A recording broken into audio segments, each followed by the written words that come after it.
We're now well underway into the college basketball season, and the NBA season has also steadily began to chug along. So as I've done each of the last 3 years, it's the perfect time to begin the monthly mock draft series leading up to the real thing.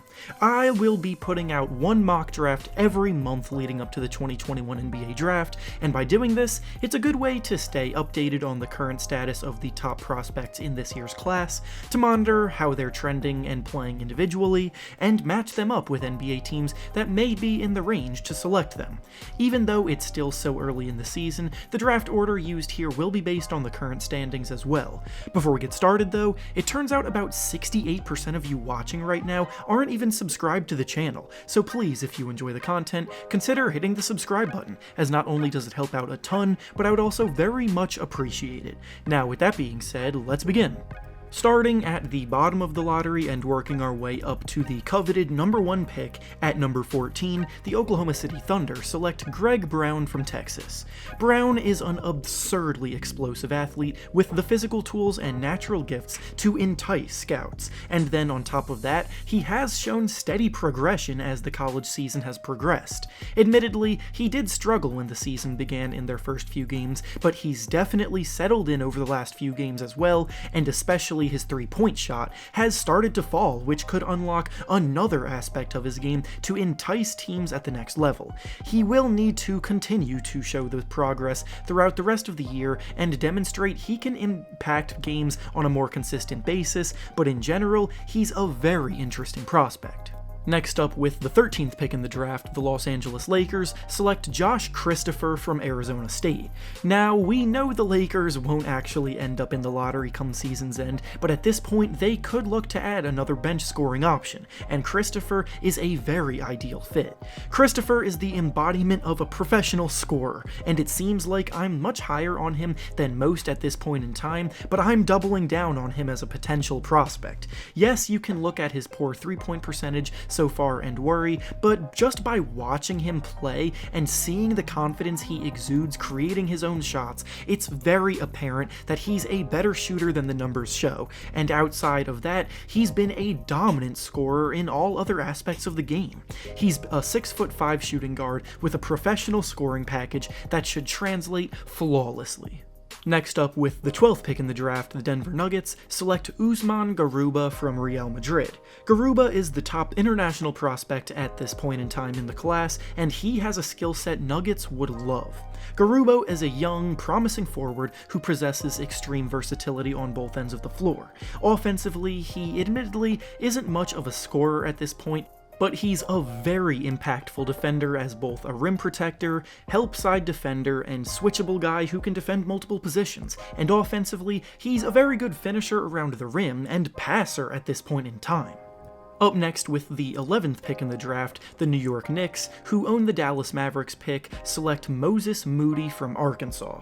Moody is a fast riser up draft boards in the early part of the season this year, and his 17 points per game combined with his 51% shooting from the field and 42% shooting from 3 demonstrate his ability to score efficiently from all 3 levels. He's a confident, smooth guard with the ball in his hands, and he effectively capitalizes on the looks that he creates. The Knicks desperately needs some shot-creating guards, so he should fit in very well if they were to land him here. Next up, with the 10th pick in the draft, the Memphis Grizzlies select Daishen Nix from the G League. With Ja Morant suffering an injury yesterday, you can never be too safe investing in some insurance behind him, and Daishen Nix could prove to be one of the best overall floor generals at the point guard position in this class. His floor vision, pure passing ability, and overall decision making all stand out in a big way when he's initiating the offense. With the G League season starting next month, we'll get to see him play against strong competition and assess from there, but based on what we've seen so far from him, he's a very talented young guard. Up next at number 9, the Golden State Warriors select James Bouknight from Connecticut. Bouknight is another prospect quickly rising up the ranks, and his 40-point performance against a top 10 team in the country in Creighton last week really solidified himself as a prospect worthy of the hype. He can flat out score the basketball, and when he has the ball in his hands, he's going to go at the defense. His tight, crafty handle allows him to create separation to get his shot off, he has blow-by speed to get to the rim, he embraces contact, and he finishes strong. He flew under the radar early on, but as the season progresses, I see him solidifying himself as a top 10 prospect in the class. Up next at number 8, the Charlotte Hornets select Scottie Barnes from Florida State.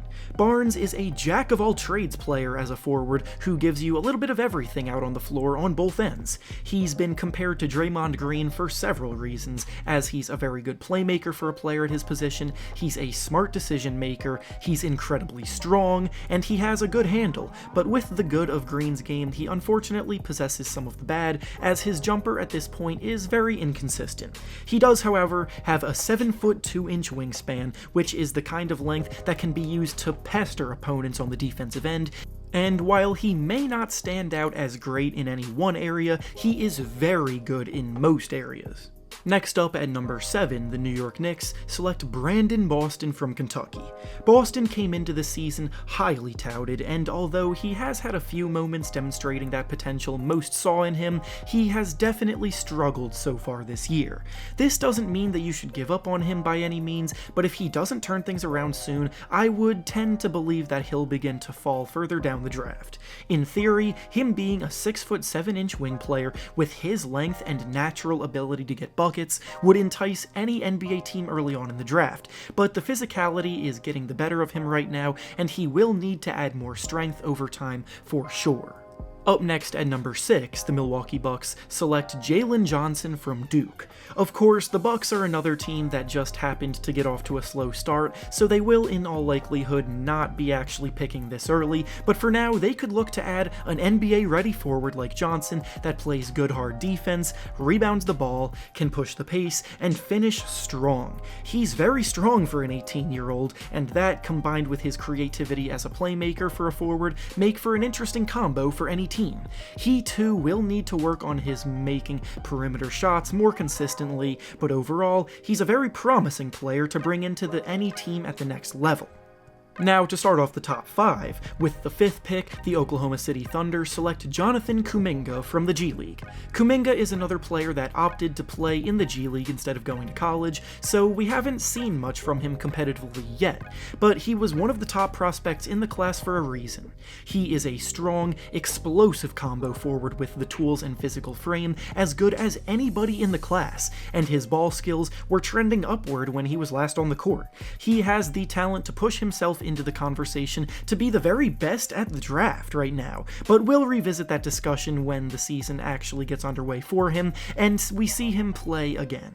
Next up, with the 4th pick in the draft, the Toronto Raptors select Jalen Green from the G League. Green is the man at the forefront of the G League movement, being the first player to commit to the program and the most highly touted prospect to choose to go this route, opening up the opportunity for others to follow his lead. Green is a naturally gifted scorer who has all of the makings of a go-to guy on offense at the next level. He's got good burst, he attacks the rim hard and uses his explosive athleticism to power his way to the basket, and he's shown the ability to heat up on the outside with his good shooting ability, and he has what it takes to be an effective perimeter defender as well.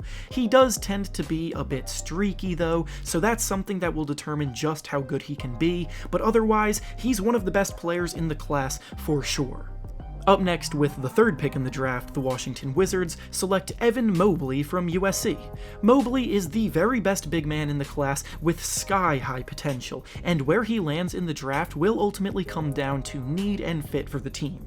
He's a 7-footer with a 7'4" wingspan. He's an elite shot blocker, he's highly skilled both inside and out on offense, and he can space the floor by knocking down threes, and he's a skillful post player. Whether he's used as a rim runner or in the post or wherever teams need him, he can produce, and that kind of versatility is exactly what's needed in today's NBA. He will need to put on more muscle and strength as he progresses to be able to battle with some of the best big men in the league, but otherwise, he's incredibly promising.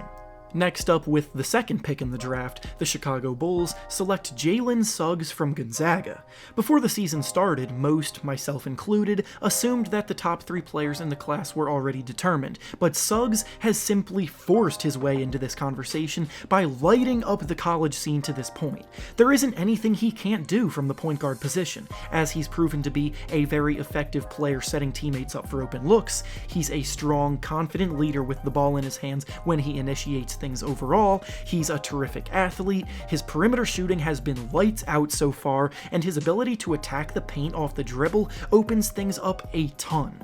Any team in need of backcourt help will consider taking him early on in the draft, and this game should translate seamlessly for him. And finally, with the highly coveted number 1 pick in the draft, the Detroit Pistons select Cade Cunningham from Oklahoma State. Cunningham is the prize of this year's draft, with future star written all over him. He's a 6'7" point guard with tremendous playmaking ability. He makes the game look so simple with the ball in his hands. He can score from all 3 levels. And what's been most impressive is his demonstrated ability to take games over as a scorer this year. He's not a perfect player, but he's a pretty damn good one, and whoever gets the first pick will be ecstatic to land a player like him at the top. And with that being said, that's all I have for you today. Make sure to like the video, subscribe to the channel, and comment down below who you want your favorite team to draft at this point in time. Thanks for watching, and I'll see you all next time.